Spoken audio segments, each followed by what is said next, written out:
पात्रा कह रहा कम्युनिस्टों ने। संबित पात्रा कौन है? ये संबित पात्रा इस देश का सबसे बड़ा गद्दार है, सबसे बड़ा गद्दार है संबित पात्रा। हमारे फ्री की MBBS की उस पर पढ़ाई की और आज तक एक किसी पेशेंट को नहीं देखा। कोरोना काल में कहाँ छुप गया था बिल में, कहाँ चला गया था? कहीं कंगना रनावत के बंगले में बैठा था? कहाँ बैठा था ये संबित पात्रा? डॉक्टरी का पैसा डॉक्टरी करनी चाहिए थी, वरना इससे वो पैसा वसूल किया जाए उस सीट पर जितना पैसा खर्च हुआ था। अरे जोन सा वो नेता ना बीजेपी का है, उसे बता दे तेरे फुप्पा गंगा जी पे जाग रहे हैं हर साल गंगा जी आमगढ़ के मेले पे, और कम से कम 1 करोड़ आदमी रहे यहीं गढ़ में ही, जोरा यहीं तेरे पास में ही है, सबका टेंट लगे। तो मेला भी नहीं लगा। अरे वो ना वहाँ ना लगा टेंट, यो लग गया मेला सा, और क्या मजे में रह रहे हैं। यो बड़ा मेला लग गया। और सबसे बड़ी बात दिखे ना, तो यो भाई कभी मुझे मिला था ना, यो भाई मुझे मिला था है। ये मेला सरकार के नाम कर रखा सरकार, और जो सरकार हमें फांसी लगा रही है उसे कौन देखेगा? हम तो कह रहे हैं कि बस तू अपने काले कानून वापस ले, सरकार चला, हम घर को चल रहे हैं, हम अपनी खेती करेंगे। तो हमें यही पता नहीं, तो उनसे कहना अन्नी अब के उसकी थूतड़ी तोड़ेंगे जो हमें मिल गया कहीं, जो कह दे कि MSP पहले से घोषित करें। अब का किसान इतना गुस्से में है, बता देना उन्हें। और खुशहाल का तो तने देख लिया, सड़क पर पड़े कितने बढ़िया। जब से ये देश आजाद हुआ, पहले नेहरू इस देश का प्रधानमंत्री बना था। लोग बात कहते थे अगर नेहरू मर गया तो कौन? शास्त्री जी आ गए।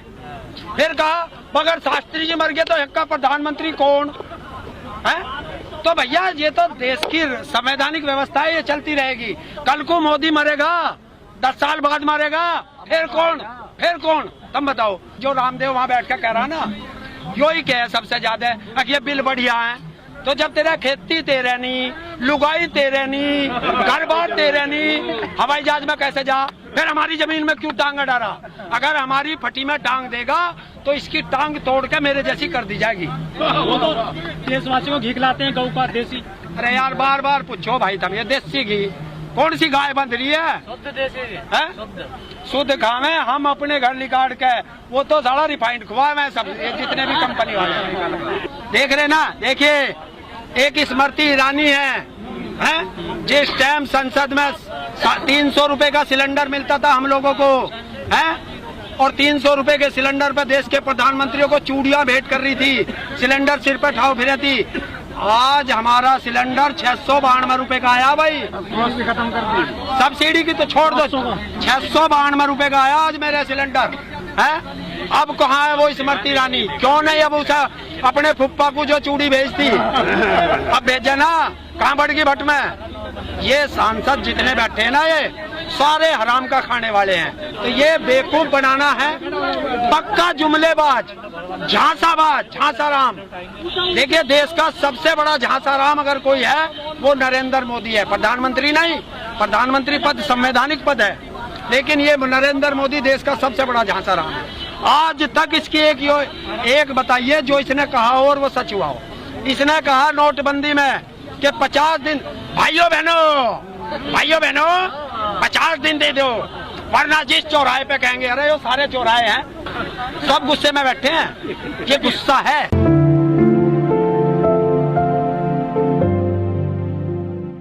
देखिए सुप्रीम कोर्ट में गया है, उसमें 11 तारीख लग गई है सुनवाई की, और 60 नहीं है, शायद 62 या 63 हो गए हैं, शहादत हुई है। कोई बात नहीं, बहुत है हमारे पास शहादत देने के लिए। एक तो यही खड़ा तुम्हारे सामने ददीची की हड्डी, जब किसानों को चाहिए हथियार बनाने के लिए सबसे पहले जाऊंगा। तो ये तो चलती रहेंगी शहादत, इसका सरकार जवाब देगी। सर जिस तरह से आप आ रहे हैं किसान आंदोलन में, जो आंदोलनकारी हैं, किसान हैं, पुलिस उनको जगह जगह रोकती है, उनको प्रोफाइल चेक करती है, उनका पूरा पता ले लेती है आजकल। मैं भी देख रहा हूँ वो कौन सी पुलिस है, इन्हें मैना दिखाई दिया भाई, मैना दिखाई दिया इन्हें, मेरे से ले लो, या तो वो पुलिस रहेगी या मैं रहूंगा। आंदोलन में से मुझे रोक के दिखावे ना, ये कायरता का काम है। अगर किसी को अपना अधिकार मांगने जाना है और वहाँ पुलिस के आगे करते हैं, तो मैं इसके लिए एक ही कहता हूँ कि जब जब बीजेपी डरती है पुलिस को आगे करती है। कम्युनिस्टों का नारा है क्या है? कम्युनिस्ट है उत्तर प्रदेश में? क्या कम्युनिस्ट? और क्या वहाँ से आए हैं? चीन से आए हैं कम्युनिस्ट, अमेरिका से आए हैं, वे हिंदुस्तान में क्यों हैं? अरे तो आग समझने में ना आया क्यों? अरे कौन सा प्रोफेसर है इनके पास? उस प्रोफेसर को भेज ना, असली वाले को। ये चपरासियों को भेज दे बार बार। कौन सा वो असली प्रोफेसर है उसे भेज दे, हम भी देख ले कौन सा समझाने वाला। ये तो वो बताओगे क्यों कर रहे? वे देश को दिखाना चाह रहे हैं। अरे वे हमारे बड़े हैं, कम से कम ये उनका डिसीजन है। अगर हम ना जाएं तो फिर कहेंगे किसान तो अड़ के बैठ के बात करने भी नहीं आते। चित भी अपनी पट भी मेरी अंटा मेरे बाबा का ऐसा करना चाह रहे हैं, तो वो हम करन ना दे भाई। वे बुलाओ, जितनी बार बुलाओ, हमें क्या करना। देख ऊपर वाले ने कैसी बढ़िया बारिश करी, खेत गेहूं में पानी लग गया, सब जगह पानी लग गया। देखिए बालक कैसे सेवा कर रहे, इससे बढ़िया सेवा मिलेगी।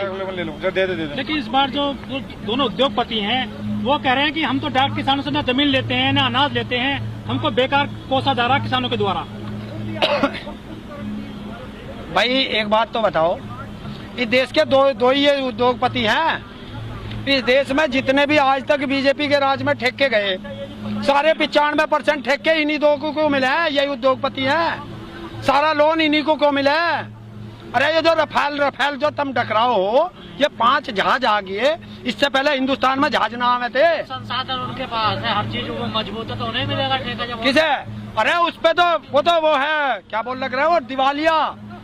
अनिल अंबानी तो दिवालिया है, जिसे ये ठेका दिया।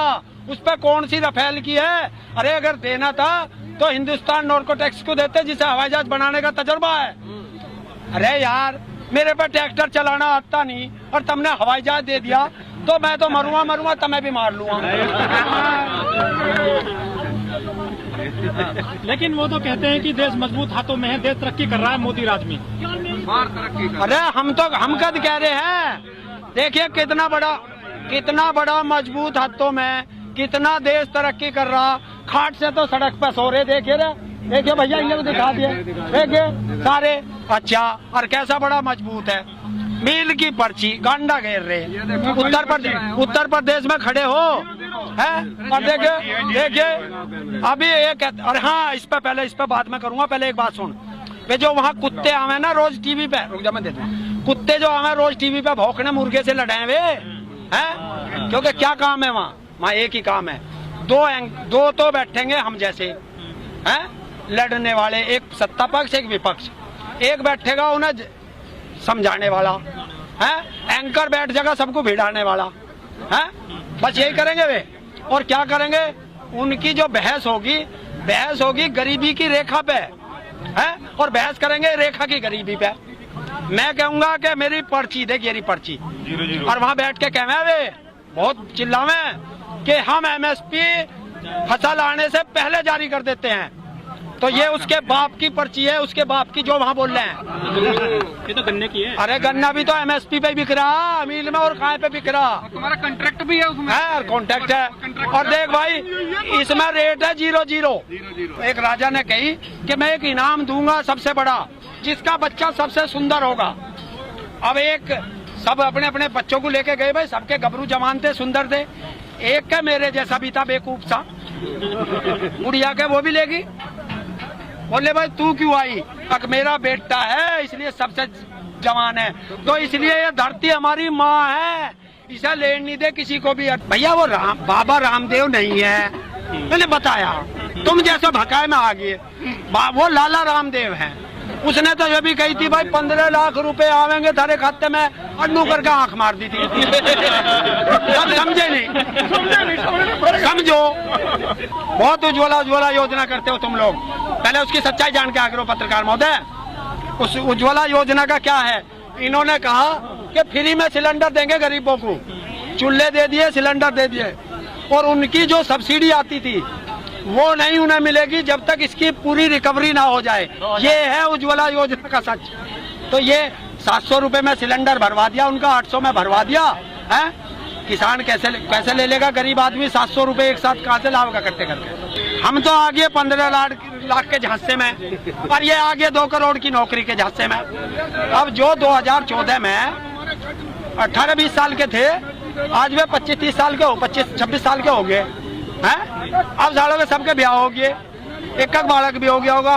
तो अब इन्हें रोजगार तो मिला नहीं किसी को है, तो अब इन्हें हर मोदी और नू कह रहे हैं हर हर मोदी और लात मार मोदी, घर घर लात मार मोदी।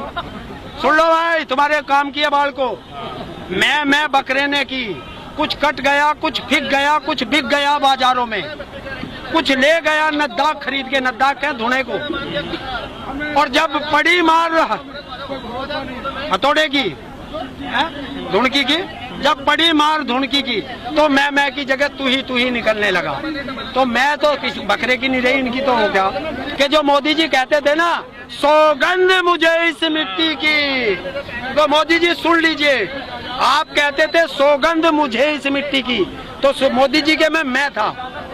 हम कहते हैं सौगंध हमें इस मिट्टी की, हम ये देश नहीं बिकने देंगे, देश हमारी माँ है, हम ये देश नहीं बिकने देंगे। सौगंध हमें भारत माँ की, तिरंगा नहीं झुकने देंगे। और तीनों काले कानून वापस करा करके ही घर जाएंगे, वरना सीने पे गोली खाएंगे, अर्थी पे लौट के जाएंगे।